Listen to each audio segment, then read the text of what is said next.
So can you buy a decent smartphone for under $200? So, well, if you asked me 1 or 2 years ago, I would just answer clearly, no, you should spend at least $250, $350 for a decent mid-range smartphone with good specs and also just decent software support for a couple of years to come. So you just have a good time with it, because you not want to buy a smartphone and just throw it away after 1 year. So I'm not this kind of person, at least. So I would just argue that you should just put a little bit more money into this. But something just changed a couple of months ago when I just take a look at the Poco X3 NFC I've just right here in front of me, because this is just a little tiny unboxing and just want to tell you everything about it, what you get inside the box for under $200, which is, I must be honest, really impressive. And on the other side, I also want to tell you everything what this device is not capable of, because I think this is also really important to clarify, because then you can just decide for yourself if this is just a good deal for you or not.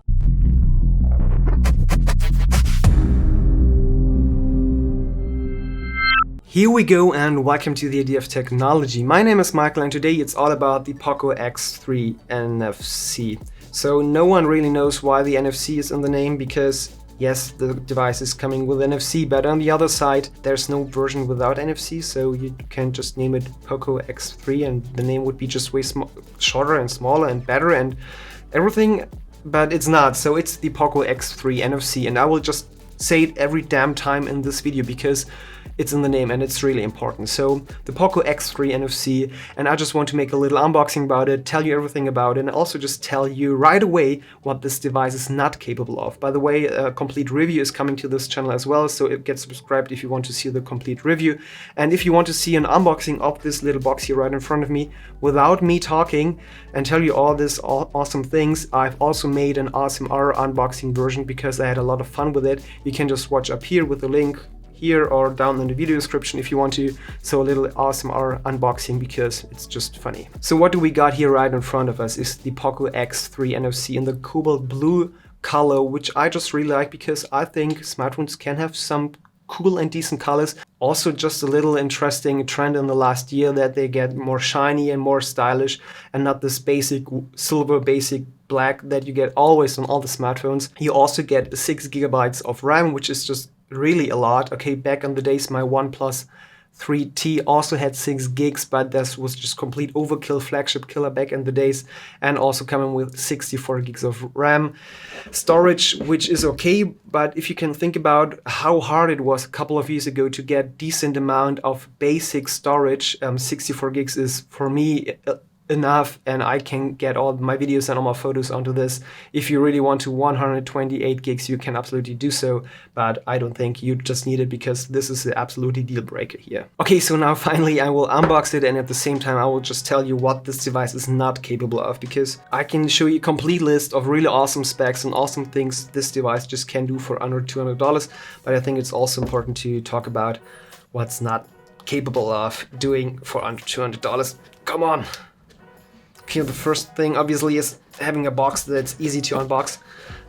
So I got this going, which is nice. Okay, first thing is just the super awesome box here, and there are a couple of things inside of it here which I just really like and prefer. You obviously always get your SIM eject tool, which probably a lot of people already have, but I will always lose mine, so this is also a nice touch because you can insert dual SIM or just go for one SIM card, for one nano SIM card to be precise, and also for one micro SD card, which I probably do. So the 64 gigs is totally fine for me, and I want to upgrade and expand the storage. I would probably just throw in a second micro SD card. I'm not in a region where you normally have two SIM cards in one device, so this is just a really good option for me. What you also get is just this super awesome, really exciting toilet paper that you probably never use or never need, but if you're into something like this, you absolutely get it.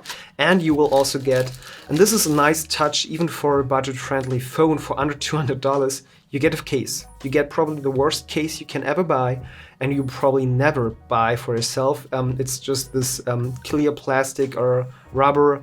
The volume button is also just covered, so this will probably get really mushy here. The fingerprint reader on the side is free for your thumb, and on the bottom you also get the super annoying cover for a USB Type-C. Type-C, but it's just really tight fit, and it's okay. So it's better than nothing. So if you really want to buy it and you not want to spend any more money on accessories, you get a first screen protector that's already assembled, which is also a nice touch. You don't have to buy it. And you also just get the case that just gets the work done. And there we can now talk about a few things that this device is not capable of. Because what's written here right in front of me in the first line is the Snapdragon 732G. That means it's a mid-range processor. It absolutely gets the job done, has a lot of potential, really good octa-core CPU on the side. There is a better version like the 765G that also supports 5G. Really good and important point to clarify this, because this device here does not come with 5G.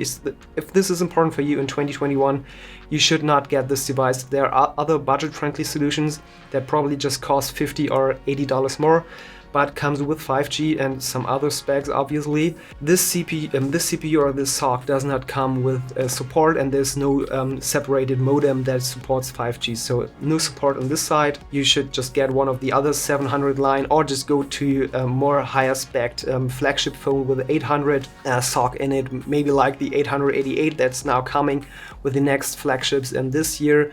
But this is just a budget-friendly solution, so you can just have LTE with a couple of bands, frequencies, and LTE, and all the supports you can just get all around the globe. So this is just really good. And another part with this SoC, you will not get any 4K 60 FPS support for the camera. So there's a really huge camera array in the side of this here that have some potential and also some flaws. I will talk about this more in the complete review, but nevertheless, this camera can shoot 4K 30 FPS, but if you're really into this 4K 60, you will have a bad time with this device here, because the CPU is just the bottleneck on the side and limited to 4K 30. Another big reason to buy this one is the screen, obviously. It's coming with a full HD plus screen. That means more than enough pixels, to be honest, and on the other side, they are also just really fast. I'm talking about 120 Hz refresh rate, which is just super insane, and also really good 240 Hz touch sampling rate, which is also really high, and for a so budget-friendly phone, really astonishing. But it's just an IPS screen, no AMOLED. There is definitely room for improvement on this side, so the blacks will be not the same as on an AMOLED screen, but you probably just know this. This is just a minor thing, but I just want to clarify it. And on the other side, if we're talking about the NFC functionality and talking about wireless connectivity, you get NFC, but you don't get Qi charging. So this is not capable of get wireless charge, but charging is another point we can just look up here, because we get a super big battery here inside of it, which is also a big reason to buy this phone, because this can last for at least 2 days of heavy use and a couple of days to come for really slight or light use cases. Really impressive, and a 33-watt charger is also included, but no wireless charging, so we need to clarify this here. If you really want wireless charging, this is not a phone for you. And yes, the cameras are just okay, to be honest. There are a lot of cameras inside of here, but they all just, they get the work done. Macro, wide angle, normal angle, as also just a selfie cam that's just super blurry and not this sharp, but all in all, the cameras are okay, but as expected, and there are definitely phones in the price range around about the 180 or just 280 range that can just shoot way better photos. So if you're really into photography, shooting good videos, maybe a Pixel phone can be just a good pick for you. So what we also got in here is like the things that you not get included with the next Android phones coming in line. So this is probably one of the last generations coming with charging supplies here. That means we get a standard USB Type-A to USB Type-C charger. Also a reason I'm talking about the USB Type-C port on here. Yes, you can charge it with 33 watts, which is super insane and really fast. And I know a lot of people will complain about it and will say, this is just too fast, you don't need this fast charging and it will definitely hurt your battery. But on the other side, you also just get USB Type-C, USB 2.0 speeds. That means if you really want to have a fast data transfer, you will also have a bad time. No USB 3.0. Yeah, a little bummer, but I don't think so many people utilizing the USB Type-C port on their device for data transfer. And last but not least, we're now taking a closer look to the device itself, unwrapping it, and I really like this color. It's so shiny and so glorious. Okay.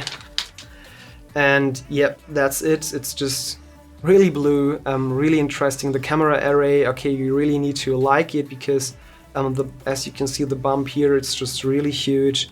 And you get 4 cameras or just one depth sensor, one macro lens with just 2 megapixels, and 64 AI super awesome camera in the middle, and also wide angle. In front, you just get a hole punch camera here in front and the super big screen as well. No in-display fingerprint reader, also no face recognition, Face ID technology. So also just cutting down the costs. Just the basic power button here on the side that's also just functioning as a fingerprint reader, which I just really like. So I would love to have this also on the iPhone, but we don't get it with the iPhone 12, which is a bummer for me. But maybe on the next iPhone where we have just Face ID and also Touch ID, because yeah, COVID-19 and everything, you know. And yes, this is all just plastic. This is plastic. The sides are plastic. Glass on the front, also the screen protector already assembled. Pretty good, to be honest, but nothing special here. And also you can see the fingerprints get on here really easy. Maybe you want to use this super cool case here just to protect it, because it's just plastic. It will probably not shatter on the back like other phones with metal or glass on the back. Not metal, but with glass on the back, like the iPhones. But I don't know if you really should go for this road here. Yeah, probably buy a case or just use this one here. It's totally fine. So finally, I will also just turn it on and we can just have a close look. You probably just see the screen here. I also like the fun fact that it always just says powered by Android, and also on the box, as you can see here, it's written with easy access to the Google apps you use most. This is so, I would say, a little hint and a little kick to the knee to Huawei, just for the lols, because yeah, Huawei has a little other problem with the Google App Store and all the Google apps you probably love to use most. This device here is not the problem. So now we're just here cranking up the brightness. The brightness of the screen is also totally fine, and all the other specs I will talk more in a complete review. I just want to show you everything what's inside of here, and also just tell you what this device is just possible and capable of, and on the other side, what you probably should not expect that this device can do for you. So maybe you're just thinking about after this video, okay, I now better know what I can expect from it and if I should buy it. If you really want an entry-level, good and really good spec Android phone, this is just the device for you. I think you cannot do so much wrong. There are a few things that are just simply missing or not this good implemented, like on other phones, like maybe spend $100 more and get yourself a OnePlus Nord, which is just also a good deal. There are other Xiaomi phones, Redmi, Huawei, other phones under $300 that also just gets the work done. But what do you think? Is this a phone you probably would pick, or would you just choose another solution out there?